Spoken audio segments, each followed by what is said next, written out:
All right, man, peace. You know, brothers, I remember in 2014 when Kevin Durant won his first and only, or at least up to this point, NBA regular season MVP award. And I was speaking with my father about it, and I told him that LeBron James will probably never win another NBA regular season MVP award because the NBA is an entertainment business and they have to market all of their young stars. So if their other young stars are having great individual seasons in the regular season, it would behoove them to give them certain accolades and awards to not make it look like the NBA was just a monopoly and not just LeBron James's personal stage or dais to be glorified. And very fortunately for the NBA, in every season since LeBron James won his last regular season MVP award in 2013, they've actually been able to give their MVP award out to their other players with a clear conscience. There's never been a season, in my view, where LeBron James was robbed of an MVP award since 2013. Because Kevin Durant was better in 2014 than LeBron James was.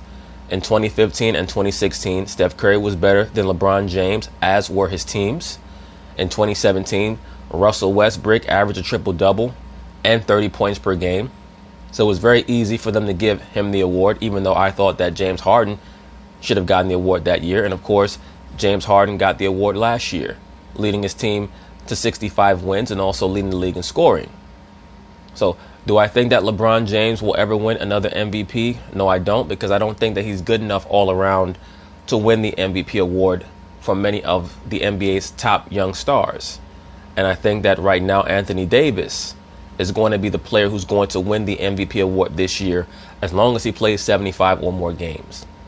Now, the only monkey wrench in that theory will be if he gets traded to the Lakers, because then, of course, there's going to be a conflict of interest.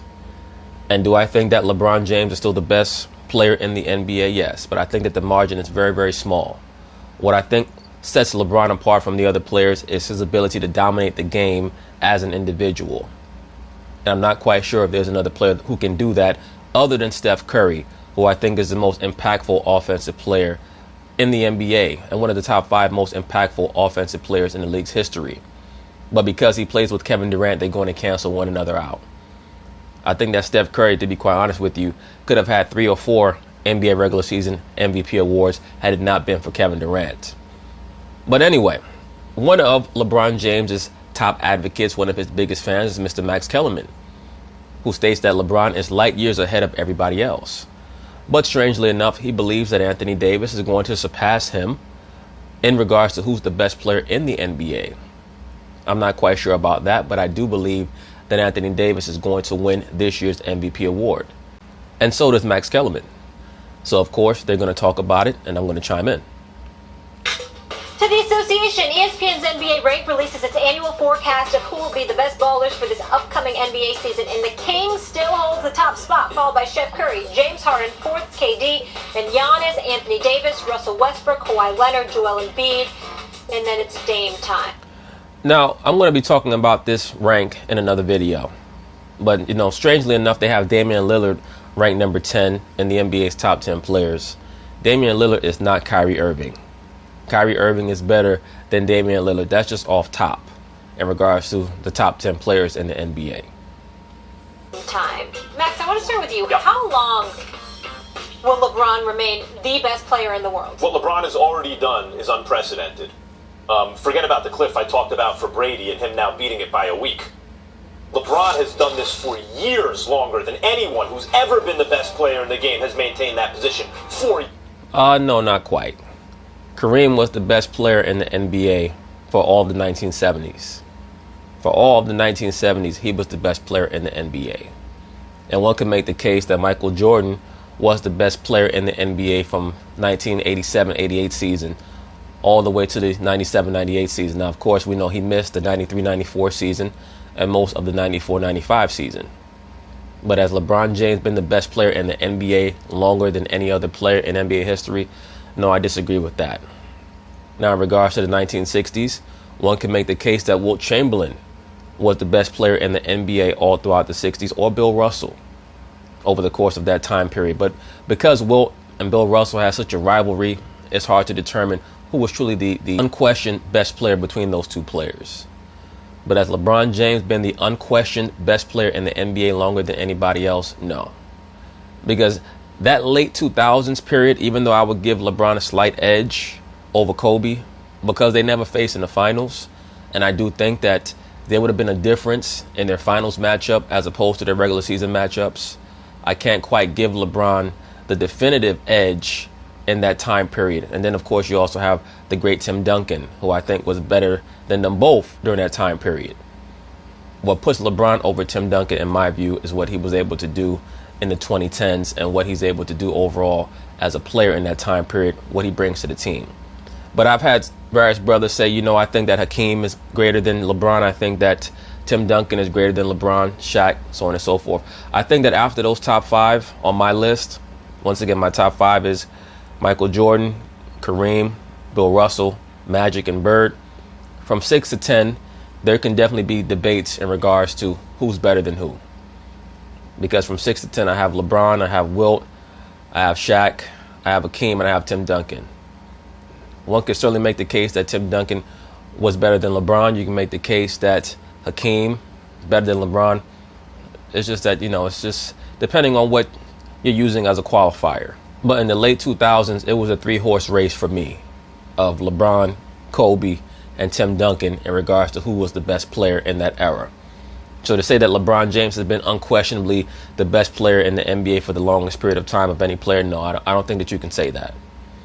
Because once again, Kareem was the best player in the NBA, really almost from his rookie season in 1969-70 all the way up until, you know, probably about 1979-80 season, Magic Johnson's rookie year. And then after that, you know, you can say that Moses Malone probably was the best player in the NBA for a short stretch, and then Bird took over, and then Magic, and then Jordan. For years longer. And Stephen A. disagrees, but I think it ain't close. However, eventually Father Time wins. Father Time's undefeated. The only question is when. And I'm saying it's this year. I think partly because LeBron is going to a team who didn't just surround him with shooters to be the only playmaker, but surrounded him with playmakers and other guys who can get their own shot and make things happen and even run the point. Not just Rondo and Lonzo Ball, but Brandon Ingram. Right, but he's going to need shooters, Max Kellerman. And will LeBron James be as willing to play off the ball as he has alleged he will be? And you know what? Now that I think of it, that's a pretty good topic for a video. Who has been the best player in the NBA from year to year? Because in the 60s, it was predominantly Bill Russell and Wilt. In the 70s, to me, it was Kareem. And then maybe in the late 70s, early 80s, you also had Dr. J combating Kareem for that title. But the fact that Dr. J never won any titles during that time period, as well as Kareem not winning any titles, I have to go with who had greater impact. And I think that Kareem probably just edges out Doc a little bit. I mean, to be quite frank with you, one could make the case that for a very short time period in the late 70s, maybe from like 76 to 78 before he got hurt, that Bill Walton may have been the best player in the NBA. Now, after 1980, you had, as I stated, Moses Malone, who was probably the best player in the NBA for that short period. Even in the late 70s, Moses was combating Kareem for the best player in the NBA. That's why I state that on my list of the most underrated all-time greats, it's Bill Russell, Tim Duncan, Moses Malone. You could throw their names in a hat.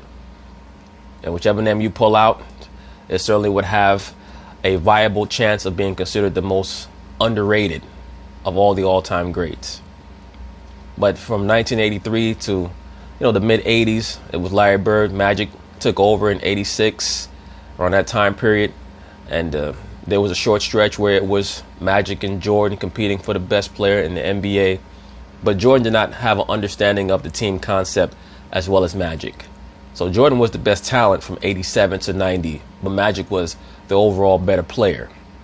And Jordan truly became the best player in the NBA in 1990. But the numbers that Jordan was putting up from 87 to 90, I mean, just unbelievable. The guy was averaging like 33, 34 game on 54% from the field as shooting guard. And also being first team all defense at shooting guard. I mean, these are things that have never been done before or since. They surround him with those kind of players, so he's going to cede some responsibility. That'll depress his numbers a little bit. He also doesn't play defense for most of the season. He turns it up in the playoffs. But there's a guy out there right now, Stephen A., who plays defense all season, as well as it can be played. who fills it up to the tune of about 30 points a game, double-digit rebounds, leads the league in blocks, whose per-minute production has put him right there, I would say slightly above KD in recent years, but right there with KD or Kawhi or anyone. But well, understand that his role on his team is different from KD's. When KD has matched up with Anthony Davis, he has shown that he's the better player, slightly. But Anthony Davis is doing things that really have not been done since Kareem in regards to scoring, defense, rebounding, and shooting percentage. I mean, honestly, when we look at the stats, Anthony Davis is, he's doing things that really have not been done for decades. I mean, you have to mention him alongside Hakeem Olajuwon and Kareem in regards to what he's doing just stat-wise. But who's younger, taller, by the way... Well, is Anthony Davis really taller than KD? They might be the same height. By the way, has less around him, so he's going to have to do more. And whose only knock against him has been that he's been hurt a lot, but the last 2 seasons consecutively has played 75 games, basically a full season. Well, he's going to have to do that this season to get the MVP award, because there are going to be a lot of players vying for that MVP trophy, including LeBron James, who has the narrative and the liberal sports media behind him. And that is Anthony Davis. By the end of this season, Anthony Davis will be recognized as the best player in the NBA. I disagree. And I love Anthony Davis. I think he is the real deal. I think he's one of the top 3 players in the world. As far as I'm concerned, I don't want to see any list that doesn't have LeBron, Kevin Durant, and Anthony Davis as the top 3. I just don't want to even see the list. It's a waste of my time. Right, but Stephen A. Smith, with all due respect, you've been dismissing the ESPN list of best players in the league for many years. You got visibly upset when they said that Kobe Bryant was not going to be a top 25 player 2 or 3 years ago, and he ended up being one of the worst players in the NBA, just off of metrics and stats. You got upset when they said that Carmelo Anthony was not a top 15 player, and he ended up not even being a top 25 or top 30 player. And he hasn't been a top 30 player for about 4 years. Kevin Durant, listen, let me say this about LeBron. Okay. With his credentials, he deserves to be the tops in the world right now. That's why I have him at number 1, because of his credentials. Now, we know defensively LeBron is nowhere near what he was. All he pretty much wants to do is play the Larry Bird zone. I have no real problem with that, but then don't try to act like you're a great defensive player. I do still have him number 1, but it's by a sliver over KD. And it's pretty much because there's no other player right now that I think dominates the basketball but also impacts defense for me to put over LeBron. And that's why this season is going to be very, very pivotal for many of these other younger players. You look at a James Harden or Steph Curry, they're not good enough on defense for me to certainly say that they're better than LeBron James. KD, of course, is a very good defensive player, but he's not the alpha on his team. Anthony Davis, is he going to be able to impact his team enough for me to put him above LeBron? So that's pretty much why I have LeBron at number 1. I have him at number 1 by default. There's no doubt about that. The other side to this is that Max and I part as wide as the ocean when it comes to LeBron being oceans apart from Kevin Durant. I honestly, sincerely, from the bottom of my heart, respectfully tell you, I don't think you know what the hell you're talking about on that.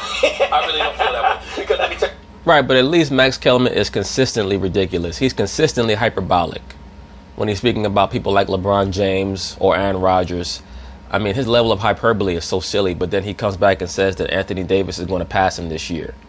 So what you're really predicting is a very precipitous drop-off from LeBron James. That's what you're saying. And also an extraordinary rise in prominence by Anthony Davis, because according to your words, LeBron is light years ahead of everyone.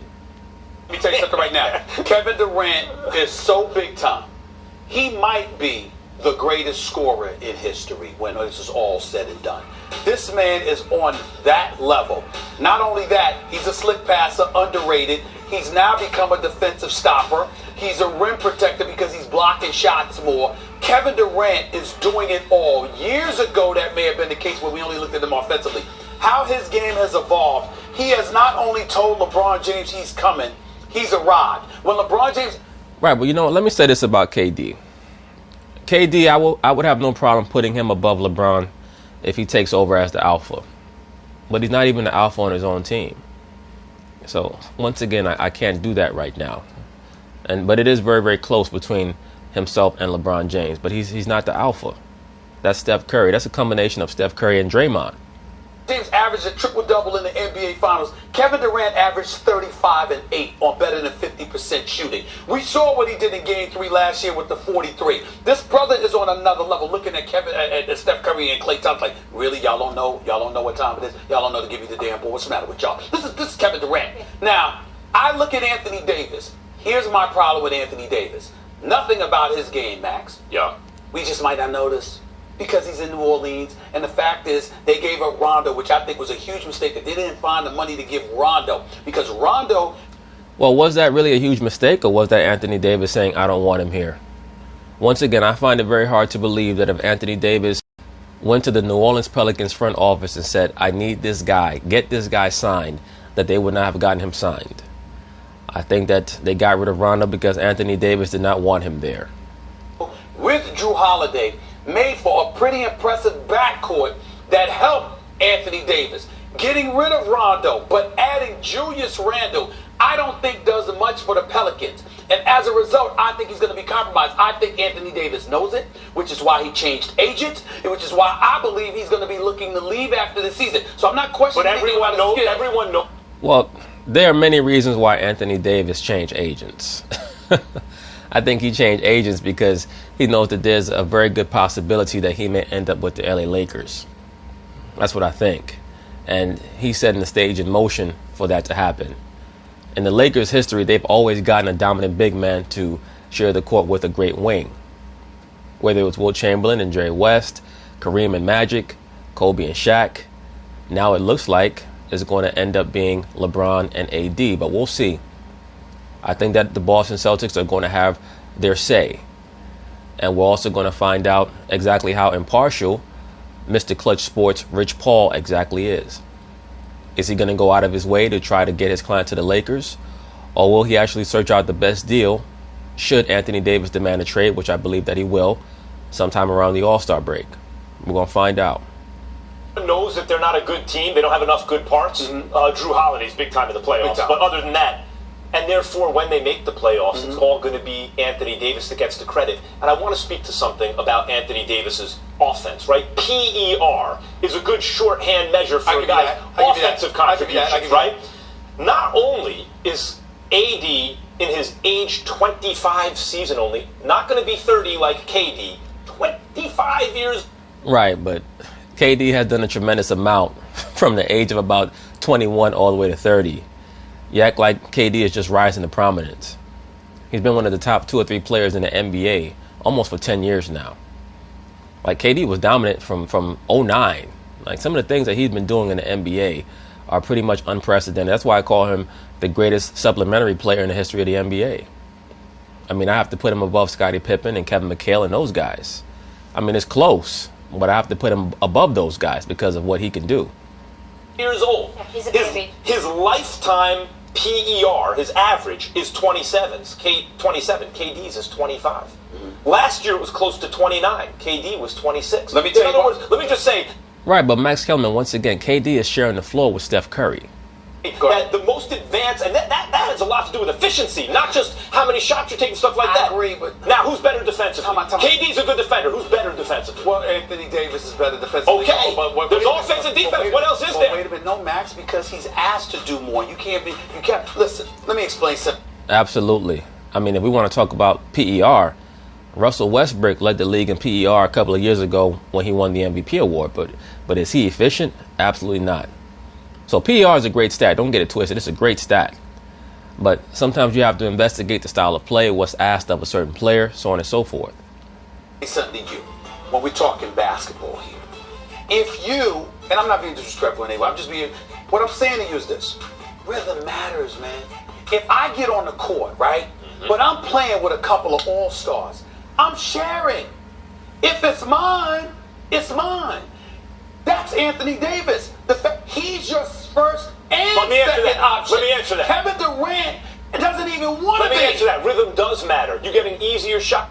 And just to add on to Stephen A. Smith's point, it's debatable whether or not Kevin Durant is actually the first option on that team. Oftentimes, it depends on who's hot from the outside. There are certain games where Klay Thompson is going to be the number one option. Just the fact that Kevin is still getting 25, 26 a game and shooting 54, 55% from the field shows you what he can do. Your shots more in rhythm on the Pelicans or the Warriors? No, that's not a fair question. And the reason why it's not a fair question, because the rhythm matters more than anything else. If I'm 6'10", and I'm already unstoppable, but then I'm allowed to get in the rhythm. Perfect example. Let me bring you something about Michael Jordan in this respect. And not comparing Michael Jordan to anybody. But one of the ways that you knew that Michael Jordan was great, Michael Jordan will sit up there and one game, these are true stories I'm giving you. One day Michael Jordan would go to Phil, I really don't feel like playing tonight. I really, really don't. Phil's like, I understand. I know you had a long schedule, you had a lot to do, whatever. Do me a favor. Tonight I need you to go out and drop about 20 in the first 10 minutes. Then I'll rest you the rest of the night, pretty much.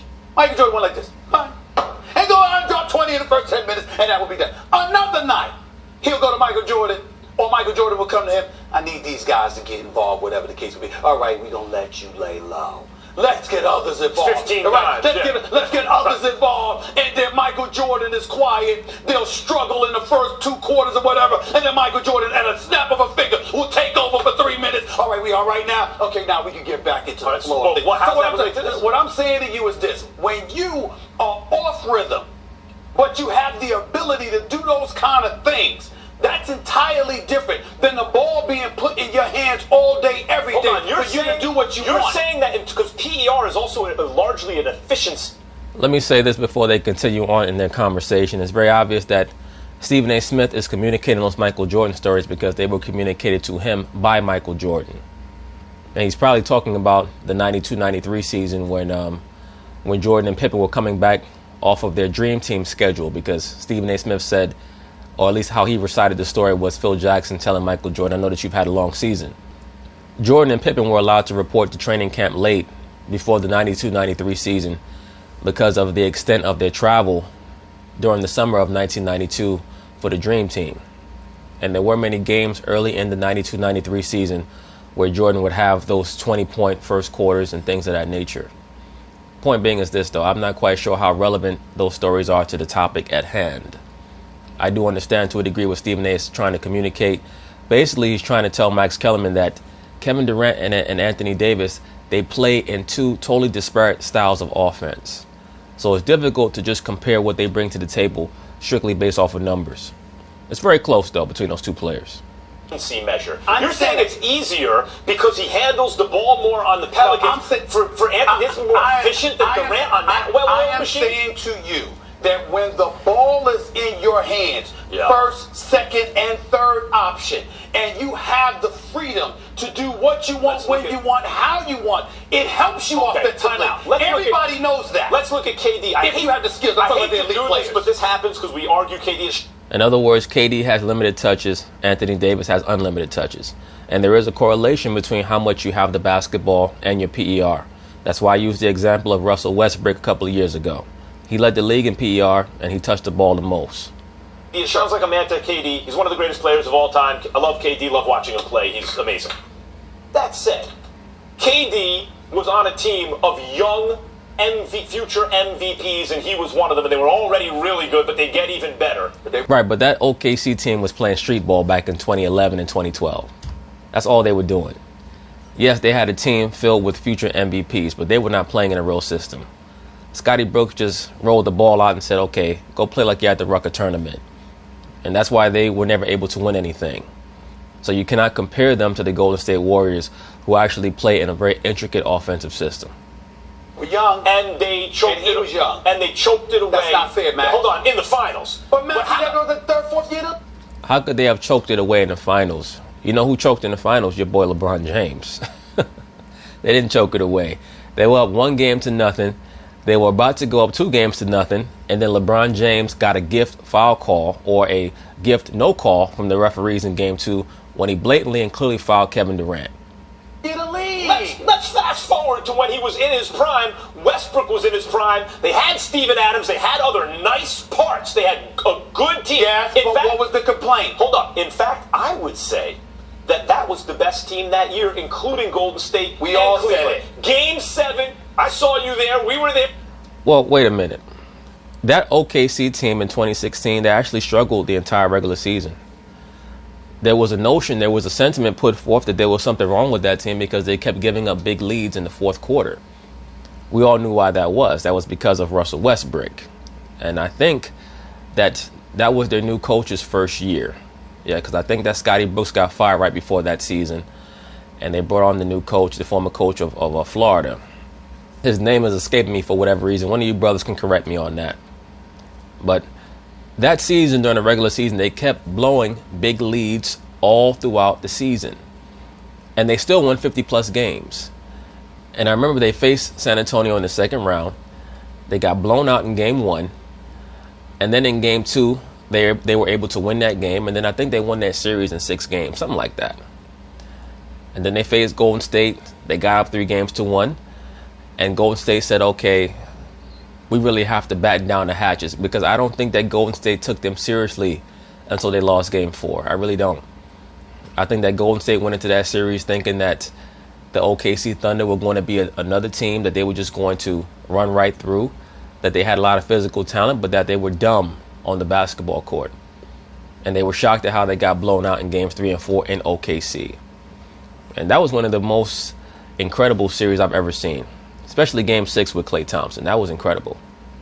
We were there. We were both at that game. Game 7, KD choked down the stretch. It wasn't until game 6 was when he had that bag. And game 7, he waited to get aggressive. Game 7, he and Westbrook both choked down the stretch. It gives me no play.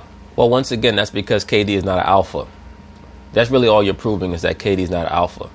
That's why I call him the greatest second banana in the history of the NBA.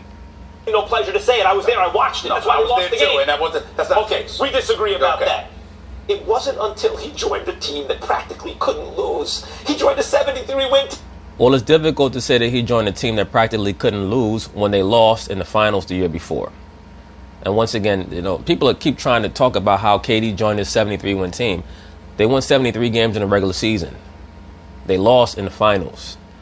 And it's very obvious that if they did not change their lineup, that they were never going to be able to defeat Cleveland again in the finals, because Cleveland would have had a mental hold on them. Down the stretch of those finals in 2016, it was very obvious that Cleveland was building in confidence and momentum, and Golden State would never have been able to overcome them the next season. They had to make that change.